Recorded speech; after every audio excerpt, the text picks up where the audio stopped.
Fala galera, eu sou One More Peter Pan e sejam muito bem-vindos ao meu canal.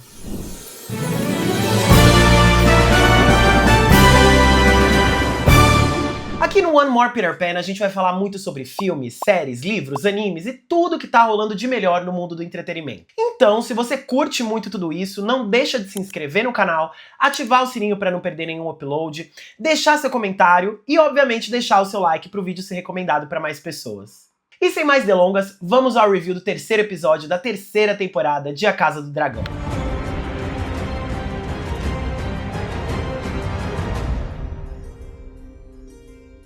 Vamos lá, galera. A gente começa o episódio, né, com o Daemon indo com 3 dragões apenas confrontar o exército Hightower. Lembra aquele exército que a Alicent atrasou?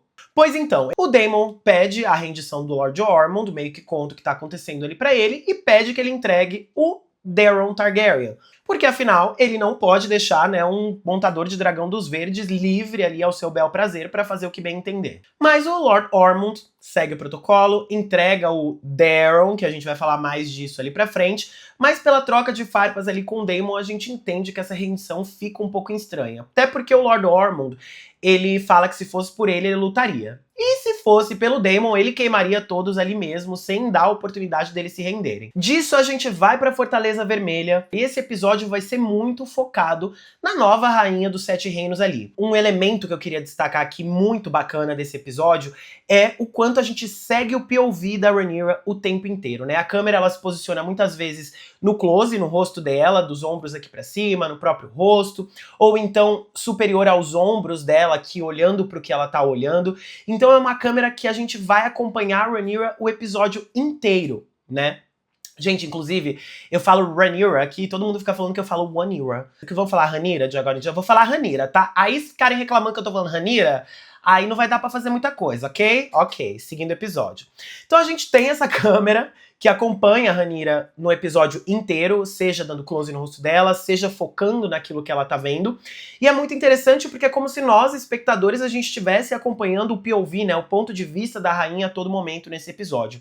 O que é um recurso ali de direção muito interessante que deixa a gente bem próximo da Rhaenyra. Inclusive, uma coisa que eu gosto muito, né, desses closes, dessa câmera no ombro da Rhaenyra, é que aqui a gente tem muitos planos fechados, né? Planos fechados no rosto dela, fechado no rosto de outros personagens. Mostra um pouco, traz um pouco essa claustrofobia que o episódio dá na gente. Porque ao longo do episódio a gente vê a rainha enfrentando os milhares de problemas que surgem ali, uma vez que ela se coroa, que ela toma Porto Real, a gente descobre que não basta sentar no trono, agora ela tem que reinar. E a gente sente essa claustrofobia, com a câmera sempre muito fechada nela, com todas as decisões que ela tem que tomar, das menores às maiores ali. Então é um episódio que até o próprio movimento de câmera, ele deixa a gente agoniado, deixa a gente ansioso, deixa a gente se sentindo um pouco encurralado ali, porque ela tá sempre fechadinha. Então acho que foi uma direção maravilhosa que esse episódio teve, que traduziu muito bem a sensação do que a Rhaenyra tá passando. Rhaenyra tá passando. Vou demorar pra me acostumar. Então quando a gente volta ali pra Rhaenyra, a gente tem ela no quarto, que é o quarto do rei da Fortaleza Vermelha, né? Então a gente tem ela ali num quarto que foi do Viserys, que foi do próprio Aegon, e que se a gente para pra pensar, só desses dois ali é muita desgraça, né? O Viserys, ele definhou até a morte naquele quarto.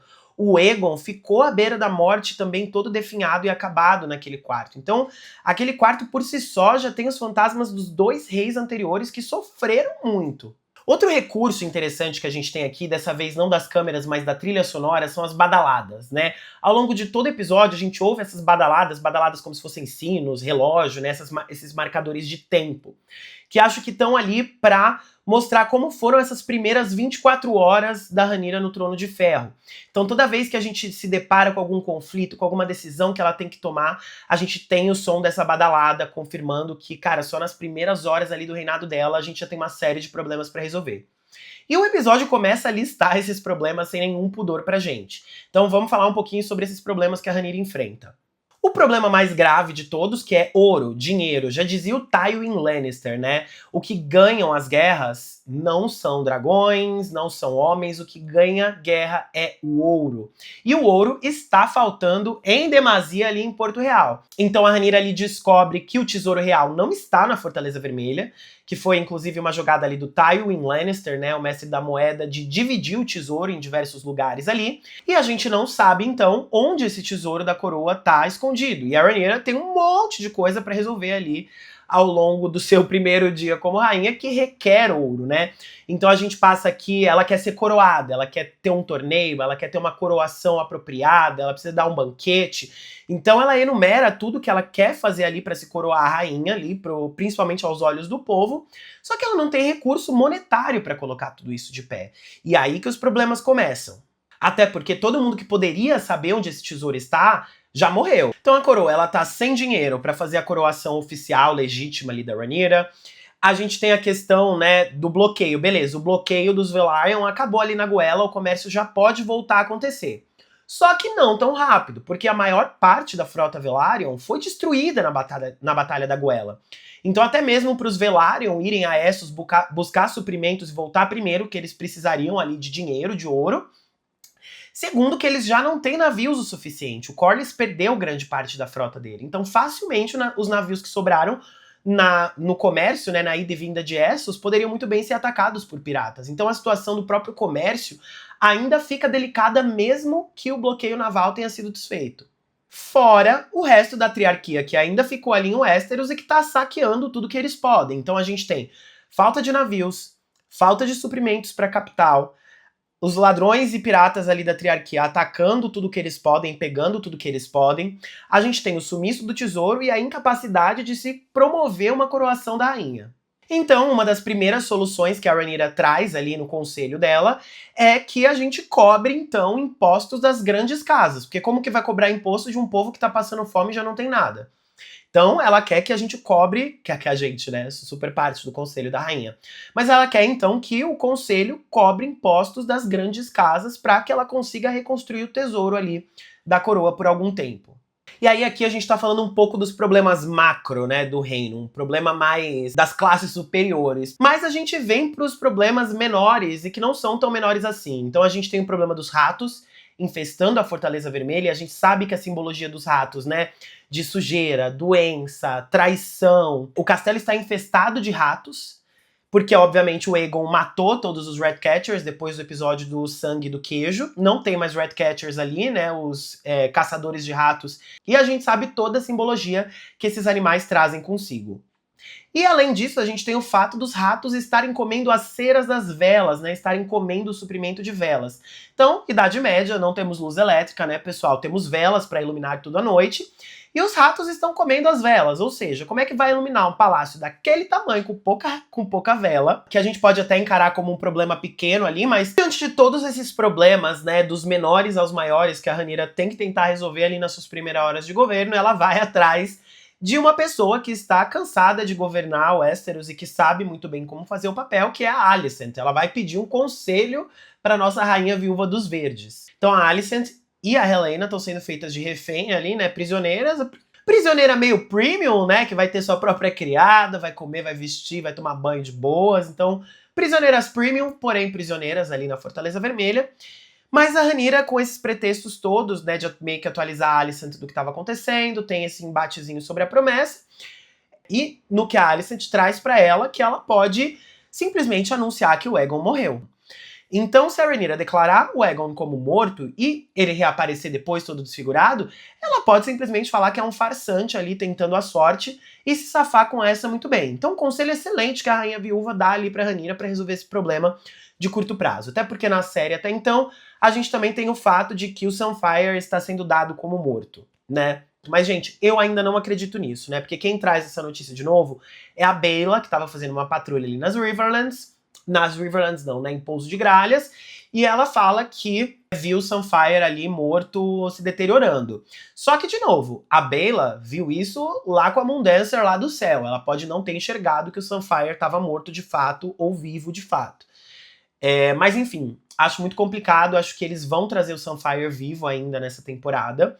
Acho que é algo que, embora eu esteja apreciando muitas das mudanças que a série tem feito, essa não seria uma mudança que eu gostaria tanto que fosse feita, porque ela acaba sendo muito importante pro contexto geral da dança. Mas enfim, então ela vai, pega esse conselhinho ali com a Alicent e vai resolver todos os outros milhões de problemas que ela tem pra resolver. E aqui nós temos a chegada dele, que está sempre presente desde da Idade Média, antes da Idade Média e nos tempos contemporâneos. O clero, os melhores amigos do governo. Então a gente tem o Alto Septão, né, o maior representante ali da fé dos sete, que é a fé oficial dos sete reinos ali. E a Rhaenyra vai bater um papinho ali com o Septão porque ela quer ser coroada e abençoada pela fé dos sete. No que o Septão traz pra ela que, olha, o corpo do Aegon não foi encontrado, ele não foi preparado pelas Irmãs Silenciosas, eu já ungi o Aegon perante as massas, então o Septão, primeiro, educadamente, meio que se recusa, né, a ungir a Rhaenyra, no que ela diz muito de qualquer jeito ali que o rei foi morto, que o rei está morto, né, que Aegon foi morto. E o Septão não compra muito essa ideia, fala das Irmãs Silenciosas, fala que, enfim, o corpo dele não foi preparado. Tipo assim, cadê o corpo, fofa? Pra eu te ungir, eu preciso do corpo aqui pra, né, ter algum respaldo. E no que a Rhaenyra devolve muito bem, falando que, ok, você ungiu o Aegon ali perante os deuses, mas eu também fui nomeada herdeira perante os deuses. E esse juramento, como é que fica? Então ela joga isso pra ele. E aí ela fala que veio um dragão pra ela, não sei o que, nos sonhos, lá, lá, lá. E aí o Septão já dá um corte seco, falando que os dragões não são sinal de coisa boa nenhuma, que a única coisa que os dragões representam é a morte e a destruição. E aí aqui a gente tem um ponto muito importante sobre os dragões. Ponto esse que já vem sendo construído desde o segundo episódio da Batalha de Pouso de Gralhas, quando os verdes desfilaram a cabeça da Meleys, né, o dragão da Rhaenys, que foi derrotada lá em Pouso de Gralhas, para a população de King's Landing ver. Então ali o povo já viu que os dragões são criaturas que podem ser mortas, os dragões não são deuses, isso foi mostrado para toda e qualquer pessoa comum ali dos plebeus ver com os próprios olhos. A gente tem um comentário do Rio também, quando esse desfile acontece, falando que eles são apenas carne. Então, na segunda temporada, a gente tem essa construção de que os dragões são apenas carne, e aqui a gente já tem o Septão dando essa cartada na Rhaenyra que dragões não significam nada além de destruição. Então, já mostrando que o clero ali de Porto Real, né, que a fé dos sete, não tá muito do lado dos Targaryen nesse momento. Eu acho que não é nenhuma questão do Septão estar contra a Rhaenyra aqui. É fato do Septão estar contra os dragões e os Targaryen de forma geral. E aqui a gente tem o agravante do Septão falando em alto e bom som. Não nos queira ter como inimigos, não queira ter a fé como seu inimigo. Ela consegue mover muito as pessoas. E na Idade Média, então, nem se fala. Então a fé tem um poder de coerção sobre a população muito grande. E a gente fica com esse gosto amargo na boca. A Rhaenyra, ela não pode simplesmente mandar decapitar o Alto Septão ali, porque ela criaria um problema incorrente muito grande com a fé do Sete, que já deu pra perceber não tá muito do lado dela.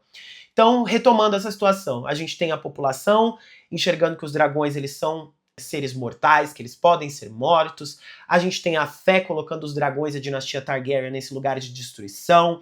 Então a gente entende que tanto a fé quanto o povo já estão se ligando que os Targaryens não são deuses ali. E isso vai ser muito importante pro futuro da dança, mas não vou entrar em muitos detalhes para não trazer spoilers desnecessários aqui. Outro momento muito interessante aqui, que aqui eu acho que foi um tiro no pé que a Rhaenyra deu em si mesma, é a conversa que ela tem ali com o Corlys, né? Eles estão jantando, o Corlys, o Adam e o Alyn, seus filhos bastardos, e a Rhaenyra, e o Corlys pede que os filhos, então, sejam legitimados como herdeiros. No que a Rhaenyra dá uma titubeada. E ela não diz não a primeiro momento ali, mas ela fica um pouco apreensiva sobre nomear esses bastardos como herdeiros. E aí eu vou até falar um pouco mais da cena que a gente tem mais à frente, né? Vou dar uma adiantada nessa cena, em que o Corlys a confronta sobre esse mesmo fato novamente, porque ela não dá a resposta ali. E na hora de ungir, né, o Wolf, o Rio e o Adam, ela unge o Adam como cavaleiro, ok, mas como Adam of Hall, né, o Adam de casco, não como Adam Velaryon. E aí o Corlys confronta ela com essa ideia, com esse momento, e ela traz que nesse momento, com todos os olhos sobre ela não vai conseguir legitimar os filhos do Corlys naquele momento. O que é um olhar muito superficial, eu diria, da situação, e o Corlys joga tudo na cara dela. Porque, primeiro, ela deve isso ao Corlys por tudo que ele já deu em nome da rainha. Então, o Corlys, ele doou tudo pra causa da Rhaenyra, tudo pra colocar ela no trono de ferro. Em um primeiro momento, a gente até compreende essa situação, porque os filhos da Rhaenyra e a sua legitimação como herdeiros foram questionados ao longo de toda a sua vida. Então os 3 primeiros filhos dela são filhos do Hardin Strong, e dá pra ver, qualquer um que tem 2 olhos, vê que aqueles 2 filhos são filhos bastardos. O próprio Corlys colocou o Lucerys, a primeiro momento, como herdeiro de Derivamarca, sabendo que ele era bastardo. Tanto lembra da conversa que ele teve lá com a Rhaenys, que a Rhaenys fala que devia nomear uma das netas deles como herdeira e tudo mais, e ele fala, a história não se lembra de sangue, a história se lembra de nomes. Então, ele passou por cima de muita coisa, entregou muita coisa para colocar a Rhaenyra no trono, e aqui ela recusa a única coisa que restou para esse homem, que são os filhos. O maior aliado dela, talvez era o maior aliado com sua frota, com seu ouro, talvez agora um pouco mais pobre, um pouco menos sem frota. É muito fácil para ela, economicamente, politicamente, olhar para essa decisão e achar que é uma boa decisão, mas é uma traição muito grande com o Corlys a nível pessoal, devido a tudo que ele fez por ela. E aqui a gente tem o Corlys repetindo e fazendo pior do que o Vaemond fez na segunda temporada. Ele fala, o Jace, herdeiro do trono, era um bastardo, o Lucerys, que era meu herdeiro, era um bastardo, e o Joffrey, que é o herdeiro agora, né, o terceiro filho da Rhaenyra, que agora é herdeiro, ele é um bastardo pra todo mundo que tá ali. Beleza, a gente entende aqui que existe uma dívida moral, uma dívida material da Rhaenyra com Corlys, ela se recusa a dar a legitimação dos filhos pro maior aliado que ela tem ali.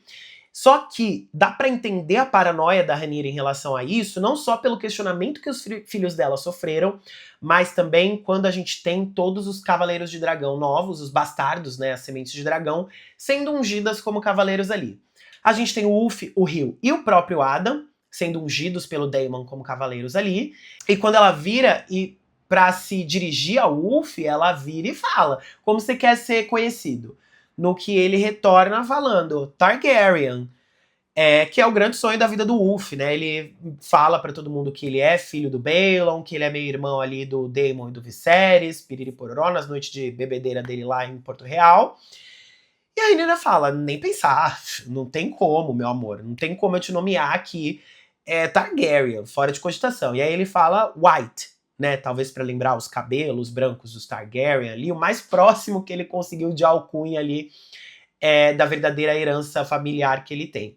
O Hill, que é ferreiro, ele é nomeado como o Martelo, e a gente tem o Adam como Adam do Casco, né, não como Adam Velaryon. E aí a gente tem o Adam ficando meio... E depois o Corlys vai tirar a satisfação. Certeza que o Adam falou, pai, a Rhaenyra não me deu sobrenome, o que você vai fazer sobre isso? Bem mimadinho já, maravilhoso, mas enfim, zoeiras à parte.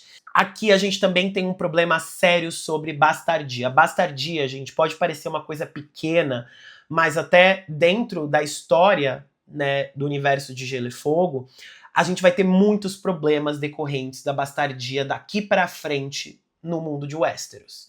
Só que qual é o problema da bastardia aqui? Que é um problema que vai gerar muitas repercussões no futuro de Westeros a partir da dança. O problema aqui é, beleza, a gente entende que por conta dos filhos dela terem sido questionados, ela nomear outros bastardos como herdeiro dos Velaryon, uma das casas mais poderosas de Westeros, ela teria ali em contraponto o Ulf e o Hill.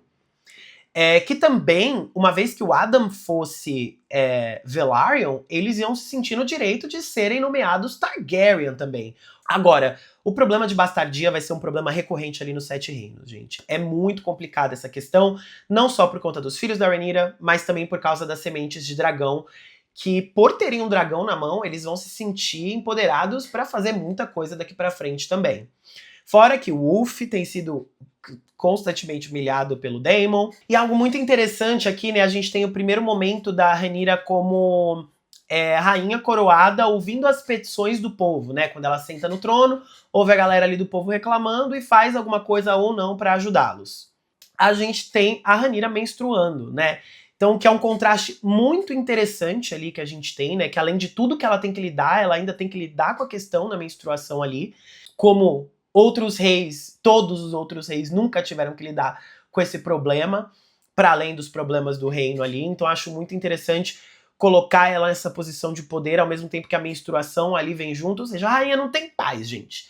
Pensa, ela é a primeira rainha coroada dos Sete Reinos, ela tem que fazer melhor do que todo mundo para provar ter o mesmo valor, tal qual uma mulher no mundo real, e além de tudo ela tem que meio que fingir que a menstruação dela ali não existe para ninguém tirar ela de fraca. Então a mulher tá tomando o episódio todo ali também. Mas achei um toque muito interessante ali do roteiro colocar esse detalhe ali, até pra mostrar a força da Rhaenyra dentro desse momento. E aí ela vai lá ouvir as petições, aí a galera fala, tamo sem ovelha, que as ovelhas foi dado de comida pro dragão.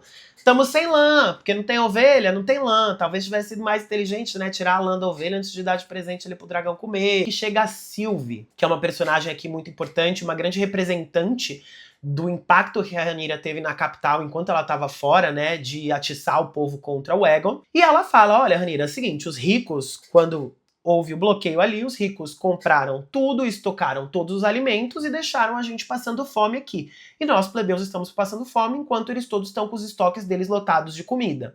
E aí isso pega na Rhaenyra, porque ela quer ser sucessora do pai dela, ela quer meio que ser a conciliadora, ela quer criar uma imagem de si mesma diferente da do Aegon.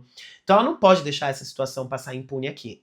E ela traz essa questão ali pro pequeno conselho dela, muito interessante também quando ela traz esse momento pro pequeno conselho, porque a gente tem um contraponto muito forte no conselho da Rhaenyra aqui, que é a Missária, que é a Mistress of, a mestre dos sussurros da rainha, que sempre vai defender o lado do povo, que é o lugar de onde ela veio, e a gente tem o Daemon, defendendo a visão mais aristocrata possível, né? Pelo Daemon ele queimava tudo e todos para garantir o trono.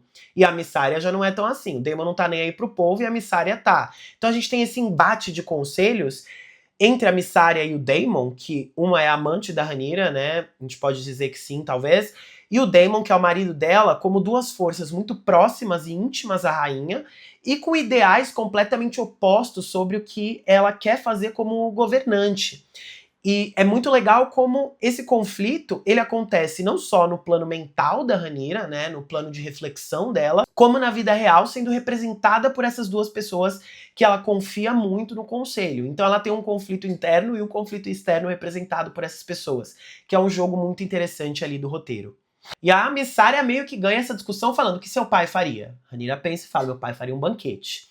No que ela chega, minha filha, chama os nobres tudo ali, das terras da coroa, faz um jantarzão pra eles estão achando que tá tudo de boa, tudo tranquilo. No que ela serve ratos no jantar pra todos eles. E ela bem coloca e fala, bom, enquanto vocês estocaram todos os recursos nas suas fortalezas, é isso que o povo comum tem comido. Então é uma cartada perigosa que a Rhaenyra dá, de mostrar força, mostrar que quem manda é ela pros nobres ali, só que é um movimento arriscado, porque ela tem que decidir com quem ela vai comprar essa briga. É importante ter o povo do lado dela? Muito importante. A gente viu o que o povo revoltado pode fazer e vai muito ver disso daqui pra frente. Ela já tem o clero, que não tá a favor dela, como o Alto Septão deixou bem claro. A única coisa que ela tem ainda do lado dela é o povo, e ela precisa dar uma resposta pro povo nesse momento. Então ela dá essa cartada pros nobres, que não é muito legal você arrumar briga com os dominantes, mas eu particularmente amei esse momento dela servindo ratos pra nobreza, né, pra classe média burguesa que fede. Então foi excelente esse momento. E isso fica muito bem refletido na fala do Thorin Manderly, né, que é um dos nobres que atendeu ao jantar ali. E ele fala pra ela, muito bom esse seu movimento, bem tirão, assim, bem sarcástico, muito bom esse movimento, né? Legal você pegar os nossos alimentos e tudo mais, distribuir pro povo, né, distribuir pros pobres, isso vai dar uns créditos pra você ali com os pobres, e talvez até faça eles esquecerem que eles estavam passando fome por causa do seu bloqueio em primeiro lugar. Então ele dá essa alfinetada na Rhaenyra, porque, gente, a gente tá torcendo ou pros verdes ou pros pretos ao longo da série, mas a gente tá torcendo pra um bando de aristocratas que não tá nem aí pro povo. E o que a Rhaenyra tá tirando dos ricos pra dar pros pobres é uma esmola pra dar uma acalmada no povo enquanto ela resolve os outros problemas. Então é uma solução paliativa, não é uma solução definitiva pra fome e pra tudo que eles vão passar daqui em diante. A Rhaenyra tomou a decisão, e eu não tô falando que o Aegon é santo, que o Aemond é santo, que os verdes são os bonzinhos da história. Mas quem fez o povo passar fome foram os pretos, que instituíram o bloqueio. A consequência da triarquia estar saqueando Westeros agora é uma consequência direta das atitudes dos pretos, né? A Frota Velaryon destruiu eles nos degraus. Antes disso teve outra guerra nos degraus que o Daemon inclusive participou.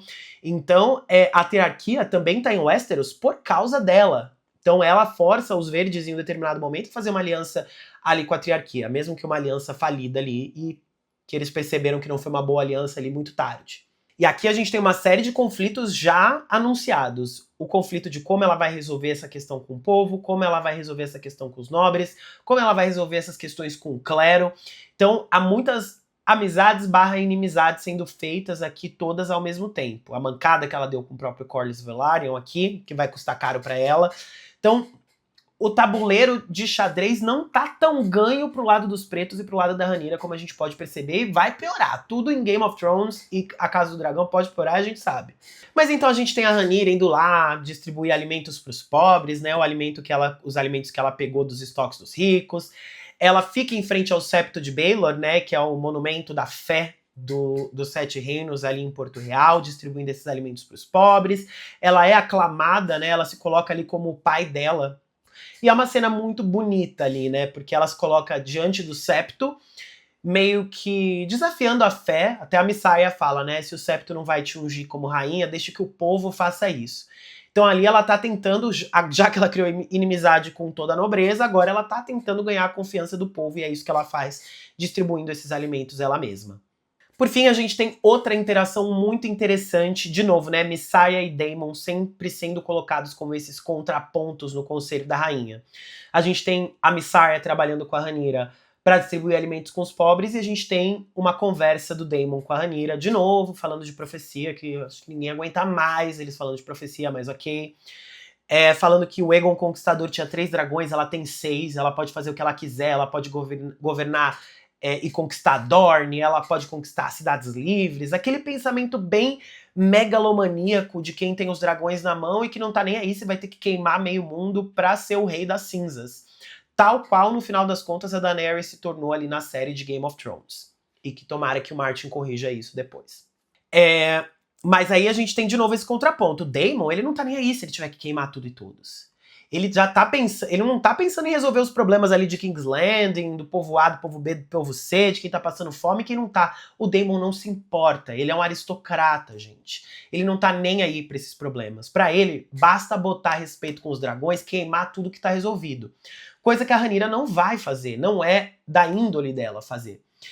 E ele vem com essa mentalidade todo megalomaníaco, falando de conquistar outros lugares, essa coisa bem conquistadora dos Targaryen. A Rhaenyra fala pra ele, cara, primeiro preciso estar resolvendo esses problemas aqui que estão na minha cara, né? Não é o momento, querido, de estar invadindo outros lugares, tá, meu amorzinho? Ela meio que dá um corte, ele não gosta muito, sai, fala Your Grace, mas aí ele fala, Your Grace, tem que matar o Daron, hein, que tu sequestrou. Meio que falando, fofa, uma hora ou outra você vai ter que assumir a espada e decapitar e matar os seus inimigos. Ele tá sempre nesse impulso conquistador, violento, a Messiah sempre nesse impulso de misericórdia com o povo, tirar dos ricos para dar pros pobres, bem Robin Hood. Então, de novo, um contraponto muito legal desses dois personagens, que eu tô gostando muito como o roteiro tá trabalhando essa dicotomia ali entre os dois. Queria comentar aqui também sobre a interação segunda do episódio que a Alicent tem com a Rhaenyra, quando Emma Darcy e Olivia Cook estão no mesmo ambiente, sob as lentes, é sempre um grande espetáculo de coisas ditas e coisas não ditas, e gestos e mãos. Então, são sempre cenas muito complexas e completas, em que a Rhaenyra pede de novo o conselho ali da Alicent. Ela fala que ouviu ali, né, as petições dos plebeus, e a Alicent fala, bom, às vezes você vai ter que se tornar alguém que você não é, para governar como rainha. A Alicent tem experiência nisso, gente. De novo, ela governou os 7 reinos quando Viserys estava doente. Ela sabe como é que é. Por isso que a Rhaenyra chama ela para pedir mais conselho ali. Então a Alicent fala, você vai ter que se tornar alguém de repente que você não é. Você vai ter que fechar os olhos para o sofrimento e para a morte de alguns em nome de fazer um reinado acontecer. E a Rhaenyra falou, bom, eu não quero ser essa pessoa, não quero me tornar essa pessoa. A Alicent fala, bom, o tempo dirá se você se tornará ou não essa pessoa, o que é uma fala ali muito bem colocada para o futuro ali da série. E a Alicent quebra isso nela completamente. Fala, seu pai vivia no mundinho dele. E é uma fala muito poderosa aqui pra Rhaenyra, tem que ser, porque é isso, ela não vai conseguir ser a conciliadora, ela não vai conseguir paz com todo mundo, e aqui ela já dá início a vários conflitos nesse episódio aqui, que vão assombrá-la aí pelos próximos episódios, pelos próximos momentos da dança. E por fim no episódio a gente tem ali a Rhaenyra descobrindo que o Daron é um falso Daron, que os verdes tomaram Tumbleton, que é uma cidade que vai ser muito importante também para os próximos passos da dança, que o Ormond não dobrou o joelho, eles ainda têm a Tessarion, ainda têm o Daryl e dominaram uma cidade. E aqui de novo o conflito, ela acabou de distribuir alimentos para os pobres. Ela vai ser capaz de mandar os Cavaleiros de Dragão dela queimarem uma cidade lotada de inocentes para dissipar o exército Hightower? E aí a gente tem o episódio terminando com aquela grande fogueira, com as bandeiras dos verdes, as coisas dos verdes sendo queimadas e destruídas, como esse grande simbolismo, né, de que a guerra tá só começando, de que os conflitos estão só começando, o fogo ainda vai pegar em muita coisa ali, e a gente termina com aquele clássico closezão na cara de Emma Darcy, porque quem sabe atuar, meu amor, é esta pessoa. Ela sabe atuar como ninguém. Melhor atuação desta série é de Emma Darcy, sempre será de Emma Darcy. É isso, gente, uma resenha um pouquinho mais longa, com muitos detalhes políticos aqui. A gente sai nesse episódio da guerra e entra um pouco nos trâmites políticos da coisa, que foi muito gostoso de assistir. Promete um quarto episódio aí bastante emocionante com os desdobramentos de tudo isso. Obrigado você que assistiu até aqui. Deixa nos comentários o que você achou do vídeo, o que você quer ver de próximos conteúdos aqui. Me fala se eu errei alguma coisa, me fala se vocês querem que eu fale de mais alguma coisa aqui também. Não esquece de deixar o like, se inscrever no canal, ativar o sininho para não perder nenhuma notificação. E é isso, galera. Muito obrigado por terem assistido até aqui e fui!